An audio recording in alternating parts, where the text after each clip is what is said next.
saya mulakan ya.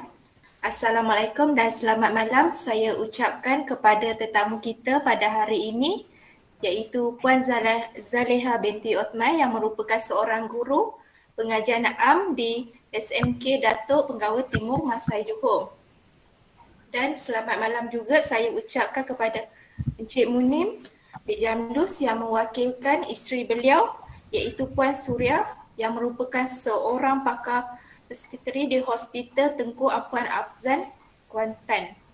Terima kasih saya ucapkan kepada pihak Tuan dan Puan kerana sudi meluangkan masa bersama kami untuk melakukan sesi interview ini.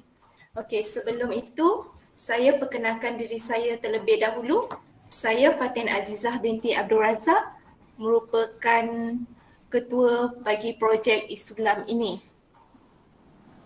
Okey, bagi pengetahuan pihak Tuan dan Puan, projek Isulam merupakan satu kaedah pengajaran dan pembelajaran yang menggabungkan objektif pembelajaran khusus dengan khidmat komuniti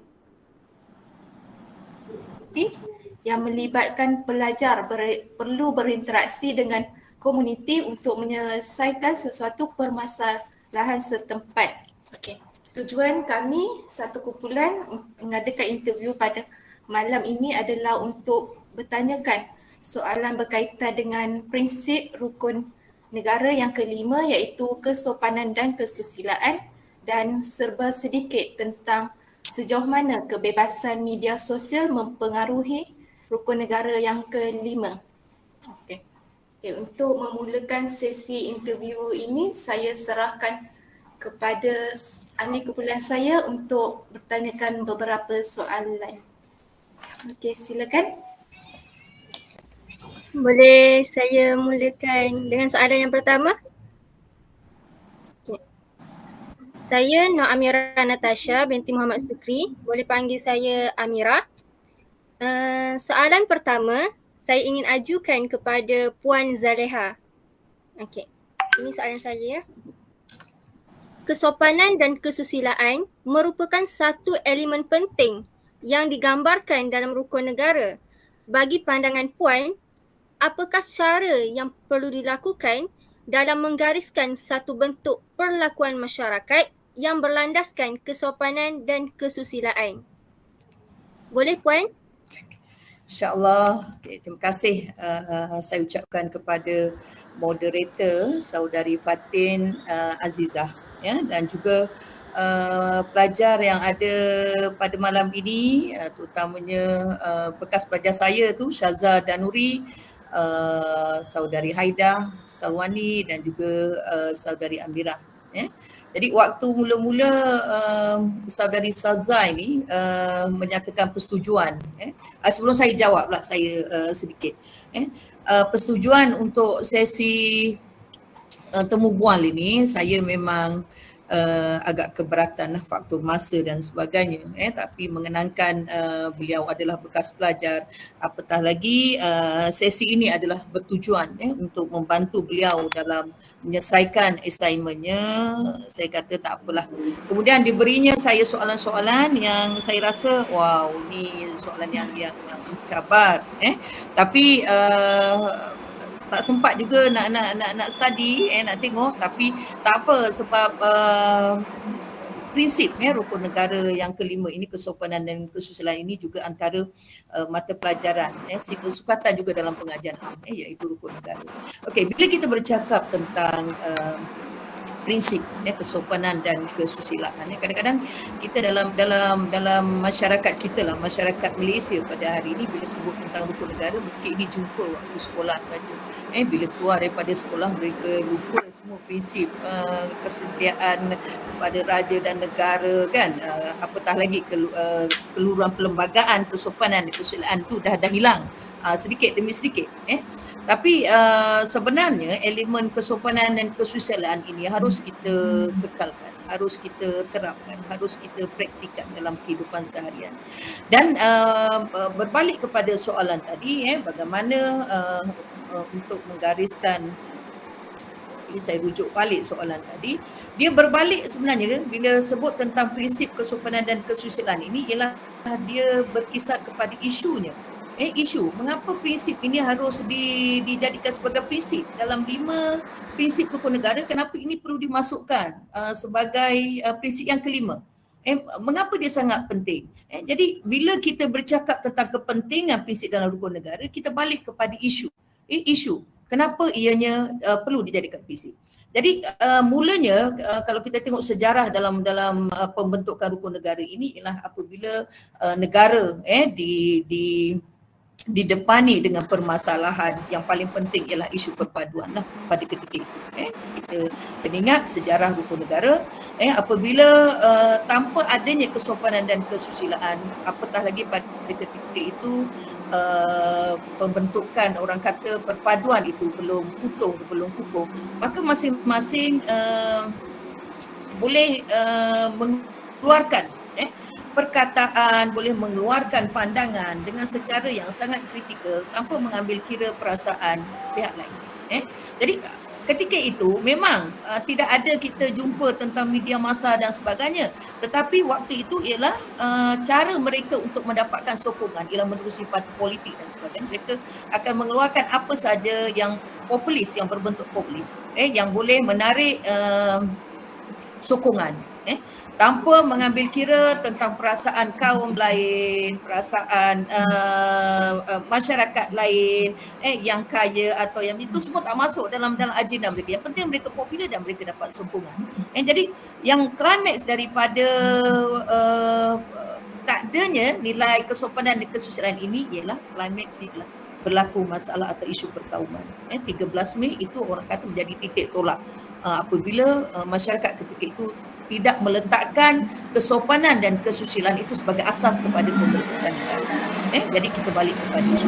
Jadi kalau soalan ini bagaimana bagi pandangan puan, apakah cara yang perlu dilakukan dalam menggariskan satu bentuk? Okey, sebenarnya prinsip rukun negara itu ada, betul, dah cantik dah. Tapi bagaimana kita nak menerapkan prinsip rukun negara itu dalam masyarakat, dalam kehidupan seharian. Jadi kita jangan melalui semua institusi, semua organisasi harus memainkan peranan, terutamanya media massa, media sosial. Dalam pada kita bersosial ini, jangan lupa masukkan juga elemen-elemen prinsip ini dalam sama ada secara formal atau tidak formal. Harus diterapkan, harus diingatkan, harus sentiasa diulang-ulang pentingnya prinsip rukun negara, prinsip kesopanan dan kesusilaan ini dalam kehidupan seharian. Jadi dia sebenarnya untuk orang kata satu yang berbentuk formal itu memang susah, tapi kita perlu menggariskan bentuk perlakuan masyarakat ini yang berlandaskan kesopanan dan kesusilaan ini menerusi aktiviti atau kehidupan seharian, dan semua pihak harus memainkan peranan. Semua pihak harus memainkan peranan mereka dalam menerapkan nilai kesopanan dan kesusilaan. Okay, saya rasa itu sajalah cara. Dan sekarang kita banyak menggunakan media sosial, media massa. Jadi why not? Kita kenapa tidak kita tekankan aspek ini dalam pertuturan kita, dalam semua perbuatan kita dalam media sosial ini. Harus ada orang yang mengingatkan dan harus kita juga menyahut hal ini untuk memastikan orang kata masyarakat yang kita ada ini adalah masyarakat yang masih terus mengekalkan amalan kesopanan dan kesusilaan. Okey. Okey, Saudari Mira, saya rasa itu dulu. Okey, terima kasih Puan Zaleha. Saya serahkan kepada kawan saya untuk ajukan soalan seterusnya. Assalamualaikum, nama saya Nurhaida binti Nordin, saya Haida. Soalan kedua saya tujukan kepada Tuan Munim. Soalannya berbunyi, bagi masyarakat kini, definisi kebebasan bersuara sudah berbeza berbanding dahulu. Pada zaman kini, kebebasan itu tiada limitnya. Adakah kebebasan itu boleh disinonimkan dengan cara berfikir, cara kita membudayakan dan cara membentuk masyarakat kini? Okey, terima kasih. Saudari, nama apa tadi? Haida. Saudari Haida ya. Terlebih dahulu saya mengucapkan terima kasih kerana menjemput saya menjadi tetamu pada malam dalam sesi temu bual bersama-sama dengan anak-anak semualah termasuk pendidikan gitu ya. Jadi saya ni sebenarnya dah orang kata dah kerja dah. Tapi bolehlah juga nak memberi satu pandangan, satu pendapat lah untuk anak-anak untuk dikongsi bersama lah kan. Jadi sebagaimana kita tahu kita ni hidup di zaman yang serba canggih dan orang kata masa perubahan zaman tu semakin hari semakin berubah, semakin orang kata semakin maju. Jadi pemikiran tu, cara kita berfikir, cara kadang-kadang dan kita agak-agak senang terpengaruh anak-anak sekarang senang terpengaruh dengan budaya-budaya yang kata semakin hari semakin membimbangkan jugalah. Jadi kita kena ingatlah kita ni hidup negara kita yang ada perlembagaan. Ada orang kata yang ada macam kesosial macam nak kata ada tidak sama dengan negara-negara yang lain lah. Jadi kita perlu ingat apa-apa pun kita mesti ingat yang kita ni hidup di negara yang negara kita yang berperlembagaan. Ada undang-undang, ada kesopanan, ada budaya kita sendiri dan ada orang kata ada cara hidup kita sendiri. Kita tak boleh nak tiru orang-orang luar di sana lah. Maknanya tak sama. Kita ni kita ada kita punya sendiri, kita kehidupan kita sendiri. Jadi kita satu lagi kita ada agama. Kita tak boleh nak kata nak berfikir dengan bebas sekali lah. Kita ada dan kita hidup dan bermasyarakat kita majmuk. Kita kena ambil kira semua perkara-perkara tersebut, benda-benda gitu. Jadi cara kita berfikir tu kita kena ingat selalu yang kita ni ada agama, ada budaya dan kita sendiri. Jadi tak perlulah kita nak orang kata sampai terlalu bebas sangat. Jadi cara kita berfikir tu mengikut zaman, sebab kita akan masa selalu dia berubah dari semasa ke semasa. Dan orang dulu tak sama dengan orang sekarang. Macam itulah, tapi kita kena ingat ada peraturan kita. Kita kena ingat selalu yang kita ni hidup di negara kita yang ada agama, yang ada adat istiadat kita, ada budaya kita dan kita kena pelihara benda gitu.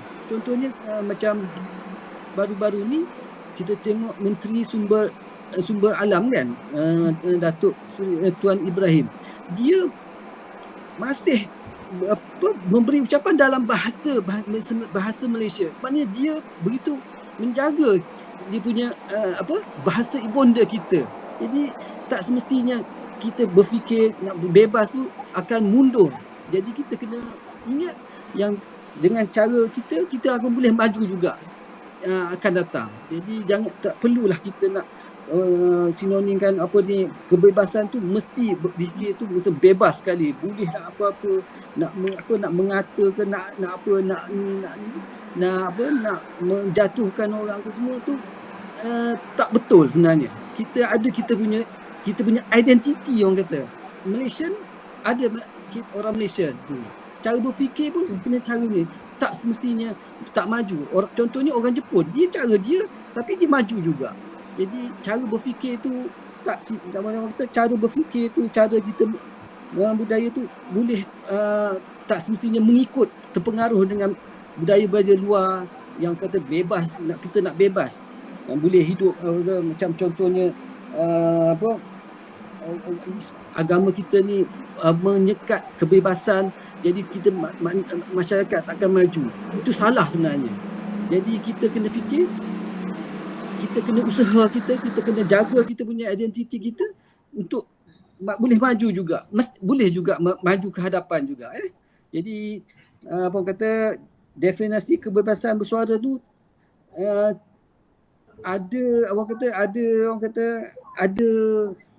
kita mesti pegang identiti kita. Untuk maju pun kita kena jaga kita punya kesopanan, kesusilaan, cara berfikir kita kena jaga semua gitu. Kita boleh maju sebenarnya, tapi janganlah terpengaruh dengan unsur-unsur luar dengan cara kita berfikir tu. Itu saya rasa pendapat saya macam itulah. Okey, saya serahkan kepada saudari Haida pula. Harap boleh fahamlah.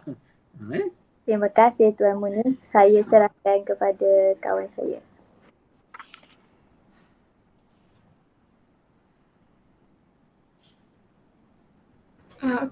Assalamualaikum Puan Zaliha. Nama saya Siti Nur Anis Farhana. Soalan saya, Malaysia yang kaya dengan adat, budaya, nilai dan moral seharusnya mampu melahirkan generasi yang berjiwa besar dalam berinteraksi sesama manusia. Pada pandangan Puan, adakah penting untuk ibu bapa menerapkan sikap budi pekerti dan tata susila kepada anak-anak? Terima kasih Puan. Okey, terima kasih saudari Siti Nur Anis Farhana. Soalan ni dia memang tak ada pilihan. Kalau kata soalan perlu ke ibu bapa menerapkan sikap budi pekerti dan tata susila, mestilah jawapannya iyalah. 100% iyalah, dan itu tidak ada pilihan. Itu memang sepatutnya, sewajarnya dan sememangnya. Sebagai, kalau tak ada ibu bapa pun, keluargalah, ahli keluarga perlu menerapkan sikap ini, budi pekerti dan tata susila kepada anak-anak. Jadi saya tertarik tadi kepada pandangan Encik Munim yang mengatakan bahawa perlunya masyarakat kita ini bila berfikir itu dia punya identiti sendiri. Dia kena ada identiti. Itu yang menentukan satu bangsa itu maju atau tidak maju, ialah bergantung kepada bagaimana kuat atau kukuhnya jati diri mereka.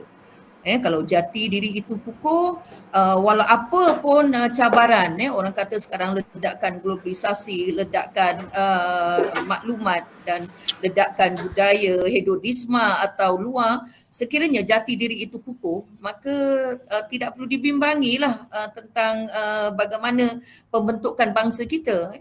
Kalau di negara-negara barat dulu, kalau dia nak membentuk satu bangsanya itu menjadi sebuah bangsa, first kali dia memang memastikan bahawa bangsanya itu cukup identitinya, cukup jati dirinya. Jadi kalau kita tengok contoh-contoh negara maju itu, jati diri itu memang kukuh.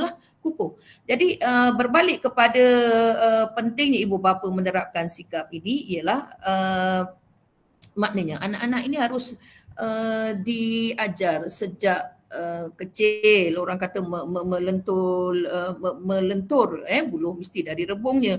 Maknanya dari kecil lagi mereka ini harus ditunjukkan dengan satu institusi keluarga yang kukuh, yang kukuh jati dirinya. Kalau kita tengok satu keadaan keluarga yang kukuh jati dirinya dengan keluarga yang longgar jati dirinya, tidak ada kasih sayang, tidak ada dan sebagainya, kita dapati bahawa anak-anak yang lahir daripada keluarga yang kukuh ini akan lahir sebagai anak-anak yang juga kukuh jati diri.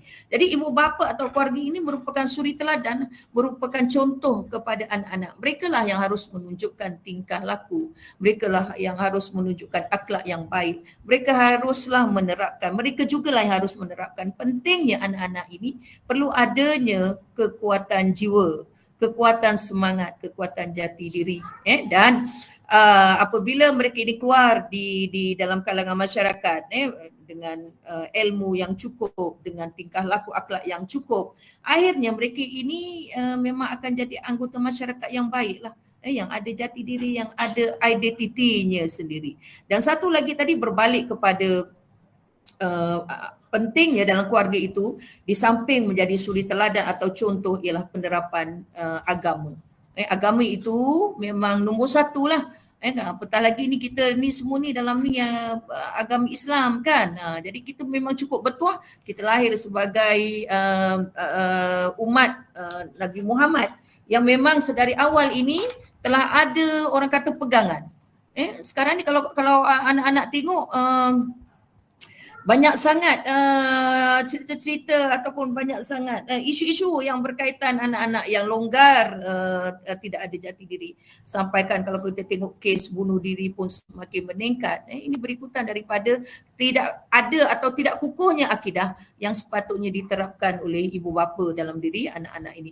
Dan penting ibu bapa juga untuk terus orang kata memantau apabila anak-anak ini sekolah, jadi bukan letakkan tanggungjawab itu sepenuhnya kepada sekolah ataupun memastikan mesti kenal, tahu rakan sebaya, sebab ini semua menjadi pengaruh kepada anak-anak ini untuk membentuk mereka sebagai ahli masyarakat yang nilai moral atau kesusilaannya tinggi. Jadi itulah peranan ibu bapa ini tidak berhenti sehingga mereka ini dewasa dan sebagainya, sebaliknya berterusan sehingga ibu bapa itu telah tiada.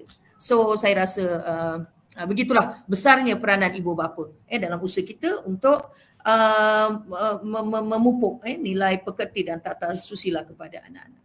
Okey, jadi saya serahkan balik kepada saudari Siti. Terima kasih Puan. Daripada apa yang Puan sampaikan tadi, saya dapat simpulkan bahawa saya dapat kaitkan jawapan Puan dengan satu hadis Nabi. Anak-anak ibarat kain putih, ibu bapa lah yang berusaha mencorakkannya sama ada menjadi Nasrani maupun Yahudi. Wallahualam. Okay. Yes, tepat sekali. Terima kasih Puan. Jadi dapat dilihat bahawa ibu bapa menjadi hero di mata anak-anak. Jikalau sikap ibu bapa itu teruk, maka mempengaruhi anak-anak itu sendiri. Jadi mempunyai keluarga yang cantik akhlaknya itu membuatkan anak-anak tidak bercerminkan di air yang keruh. Tidak melihat orang lain sebagai model peranan mereka, tidak menjadikan mereka yang buruk akhlaknya sebagai peranan mereka. Betul. Setuju. Untuk menghadap dunia teruskan dengan kawasan yang seterusnya. Terima kasih Puan. Okey. Soalan seterusnya saya ingin ajukan kepada Encik Munim. Okey.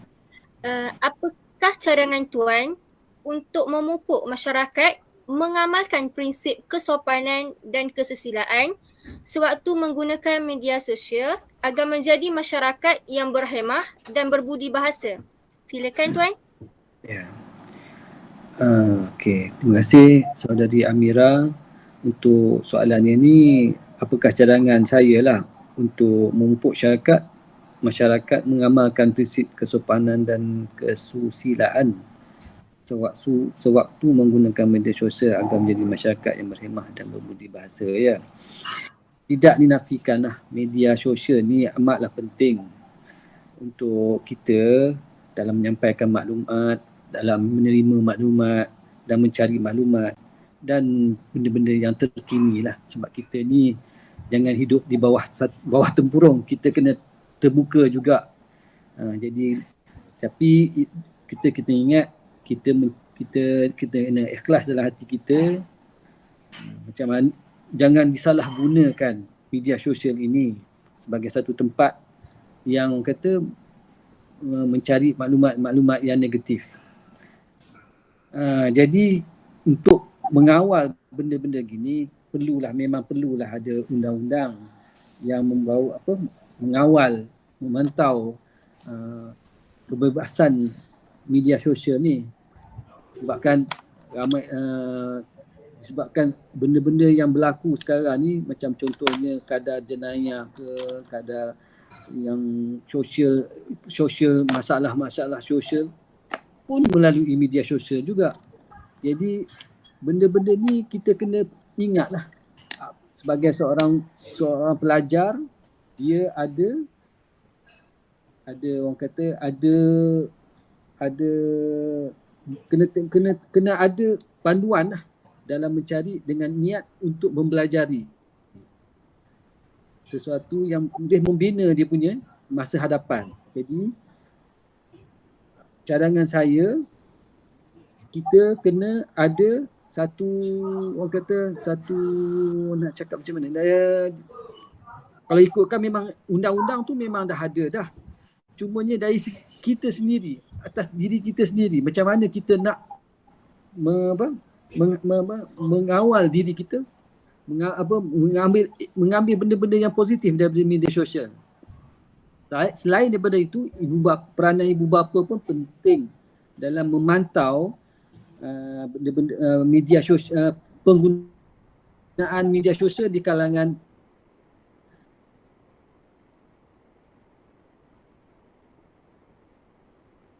remaja, kanak-kanak. Boleh kan oleh semua golongan, lapisan masyarakat, tak kira tua ke muda ke, dia kena ada pemantauan, terutamanya kalau dari segi daripada ibu bapa kita sendirilah, untuk memantau penggunaan media sosial kepada anak-anak ni lah, supaya benda-benda ni tidak berlaku lah, keadaan jenayah lah, sosial, masalah sosial lah gitu lah. Sebab benda-benda ni kalau tanpa pemantauan, dia orang anak-anak ni akan mempelajari benda-benda yang negatif. Pasal benda-benda yang negatif ni yang mereka ni. Jadi saya rasa selain daripada undang-undang, pemantauan daripada pihak ibu bapa dan juga di bahagian cikgu-cikgu samalah. Itulah pandangan saya. Cadangan saya macam itulah. Saya serahkan balik kepada Siti Amira. Okay, terima kasih Tuan Munim. Saya serahkan kepada kawan saya untuk ajukan soalan seterusnya. Saya ajukan soalan seterusnya kepada Cikgu Zaleha. Soalannya berbunyi, masyarakat kurang cakna bahawa wujudnya undang-undang yang memantau yang mampu mengawal permusuhan sesama rakyat seperti Akta Hasutan 1948 yang menjadikan ucapan mempunyai kecenderungan menghasut sebagai satu jenayah. Pada pandangan Puan, adakah perlu akta undang-undang ini diwar-warkan dengan lebih aktif? Okey, terima kasih Saudari Haida. Soalan-soalan dia memang okey. Jadi soalan ini ditanya walaupun kita telah ada Akta Hasutan 1948 tetapi ramai yang tidak tahu, bukan tidak tahulah sebenarnya, tapi menggunakan istilah cakna ni kurang prihatin lah adanya undang-undang ini, sehingga ada kecenderungan kepada pelakuan ataupun perkara-perkara yang boleh menyebabkan berlakunya elemen mengasuh. Okey. So sebenarnya kita balik kepada isu baliklah isu. Pada masa kini sebenarnya, isu yang berkaitan dengan Akta Hasutan ini dalam kalangan masyarakat, kita tak nampak sangat. Tak nampak dia punya ketara. Sebab apa? Pada masa kini, terutamanya kalau anak-anak muda, anak-anak remaja ini, dia tak peduli pun soal-soal perpaduan dan sebagainya. Mereka lebih memilih untuk hidup dengan selesa. Boleh bekerja dengan selesa, boleh bersekolah dengan selesa. Kebanyakan mereka yang mempunyai kecenderungan untuk cerita-cerita ataupun ucapan-ucapan yang berunsur menghasut ni, kita nampak ni lebih kepada macam saya mula-mula kata tadilah, banyak dalam kalangan ahli-ahli politik yang nak mencari popular masih lagi menggunakan isu-isu yang berkaitan perpaduan ini untuk menarik perhatian atau sokongan. Jadi kalau sekarang ni kalau kita tengok satu trend persidangan di dalam parlimen, masih ada lagi cerita yang berkaitan dengan apa orang kata sindiran, kata-kata yang ada berbaur hasutan, tapi kita tahu kalau dia di parlimen, dia memang tidak ada akta mana-mana yang boleh menyekat mereka ini daripada menyuarakan ataupun ada perkataan yang berunsur menghasut kecuali dia ditegur oleh Speaker Dewan. Tapi kalau kita tengok di luar, bila nak ada election baru timbul lah isu-isu yang berkaitan ni. Kalau tak, saya rasa okey je, tak ada masalah. Tak ada masalah.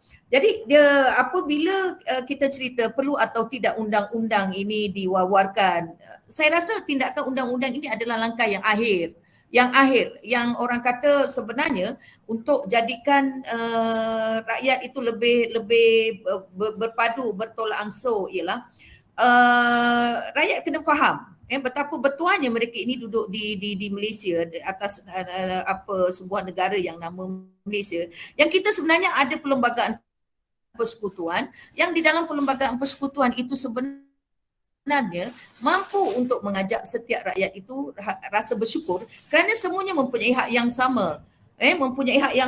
Mempunyai orang kata sebagai warga negara, semua beri yang sama. Kalau ada pun kelasau sedikit-sedikit tentang Bumiputera, tentang orang Melayu, mereka harus faham tentang kedudukan itu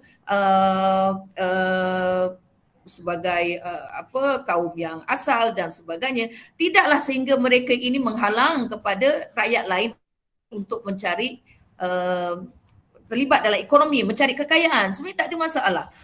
Jadi bila cerita tentang undang-undang, saya rasa itu adalah tindakan yang paling akhir. Yang penting sekarang ialah bagaimana kita nak menerapkan nilai perpaduan ini atau nilai tolak ansur serta nilai toleransi ini dalam setiap anggota masyarakat dan semua pihak harus main peranan. Kita tidak perlu ditakutkan dengan adanya undang-undang Akta Hasutan dan sebagainya. Sebaliknya kita harus menekankan kepada pentingnya kita duduk dalam negara yang pelbagai kaum, yang ada toleransi, yang ada perpaduan, dan kita ini unik. Harus wawarkan yang itu, harus wawarkan betapa istimewanya kita duduk di Malaysia. Jadi undang-undang ini saya rasa itu final, itu langkah akhir. Dan saya rasa untuk setakat inilah kita rasa itu sebab Akta Hasutan itu 1948. Belum ada lagi yang orang kata di-revise balik, kita buat balik akta baru. Tapi yang pentingnya ialah kalau kita nak buat akta ialah akta bagaimana kita nak manage media sosial itu supaya kita tidak dihujani dengan elemen-elemen yang negatif, yang boleh merosakkan minda dan sebagainya. So saya rasa itu pandangan saya. Okey, balik pada saudari Aida. Terima kasih Puan Zaliha. Saya serahkan kepada rakan saya untuk soalan seterusnya.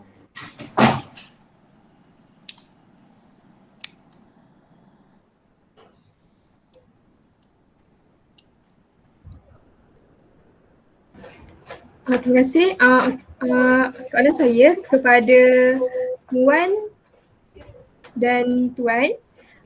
Apakah harapan Tuan-Puan agar kesopanan dan kesusunan itu bukan sahaja menjadi prinsip paling asas tetapi juga suatu proses revolusi sesuai dengan cara masyarakat menerima ketamadunan budaya dan peradaban manusia serta perlakuan manusia itu sendiri supaya kita memahami apa itu undang-undang dan prinsip bernegara. Kita mulakan dengan Tuan Munim dahulu. Okey.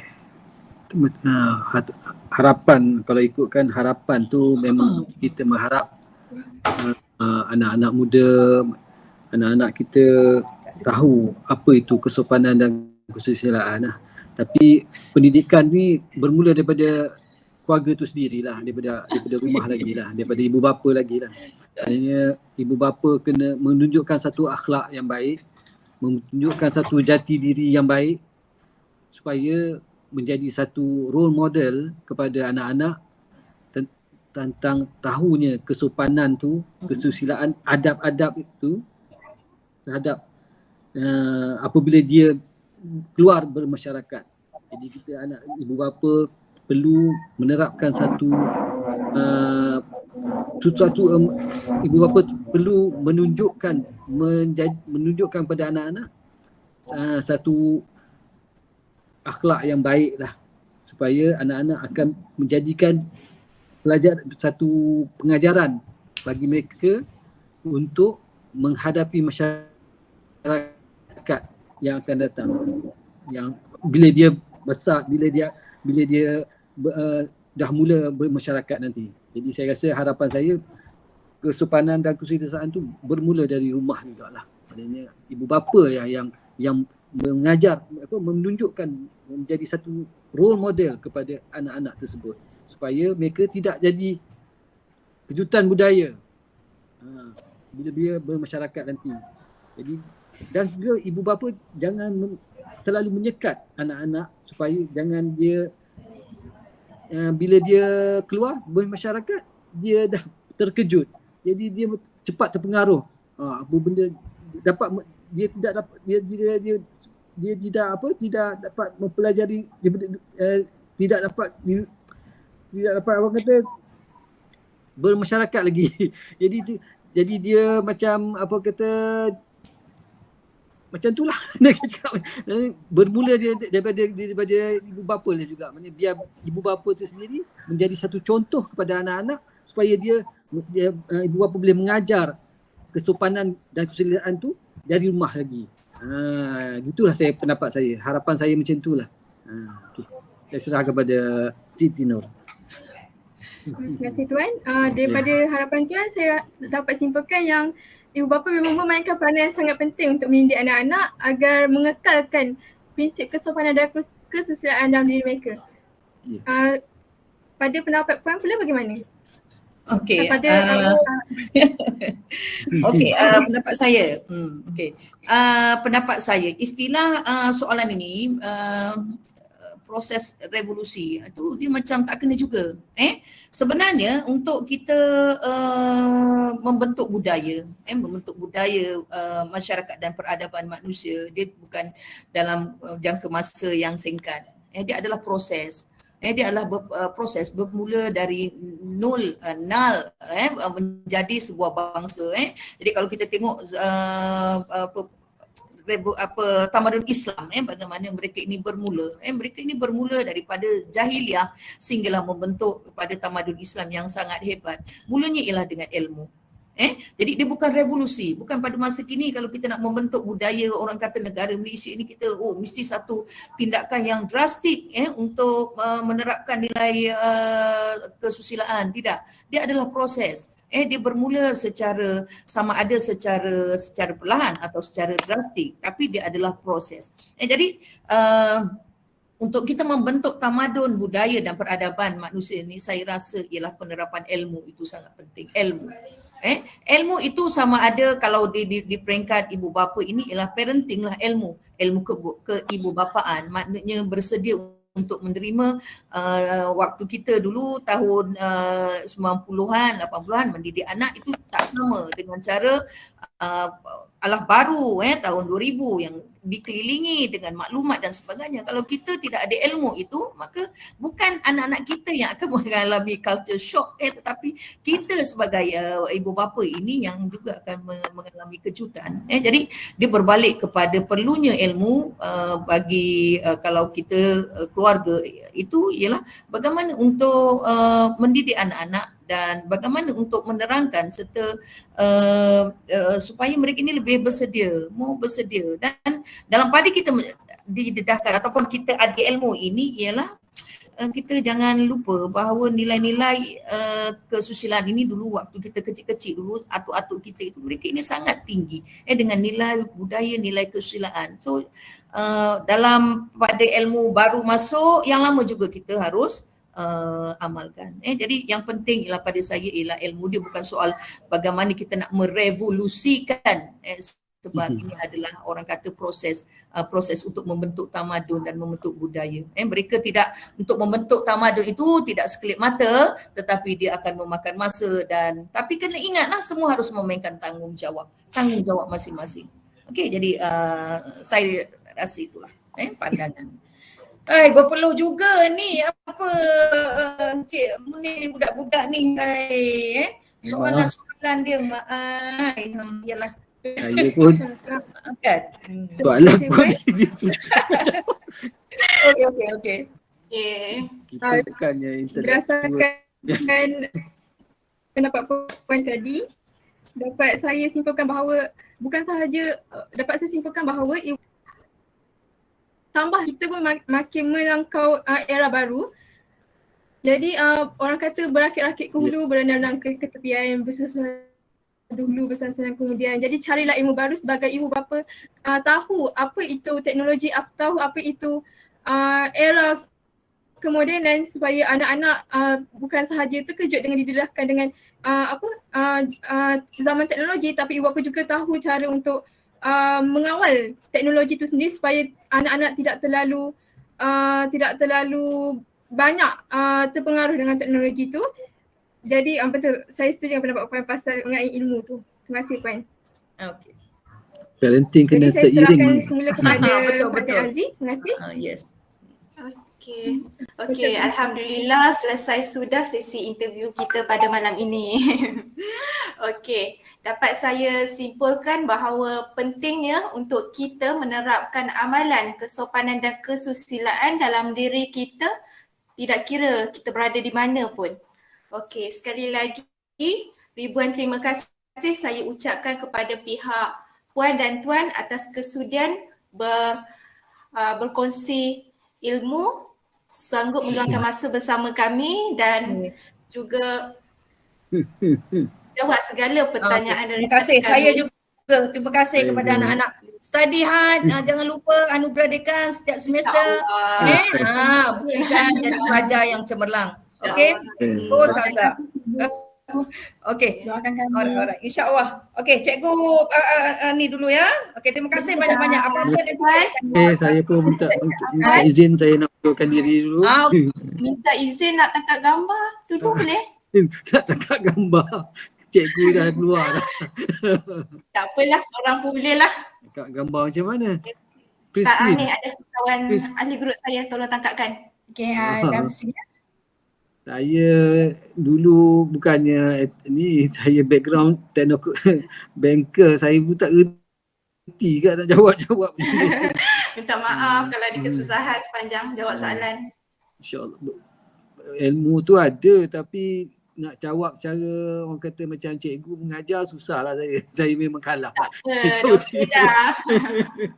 So terima kasih banyak-banyak dan minta maaf lah kalau ada benda tak yang ada. terkurang saya minta maaf banyak-banyak ya. Kami pun minta maaf buat yang menunggu. Dah ambil gambar dah ni? Okey, okey di sini ya. Okey, 1, 2, 3. Okey dah. Okey, terima kasih. Saya undur Terima kasih, diri Tuan. ya. Minta Terima kasih Tuan. Terima kasih Tuan. Assalamualaikum. Waalaikumsalam.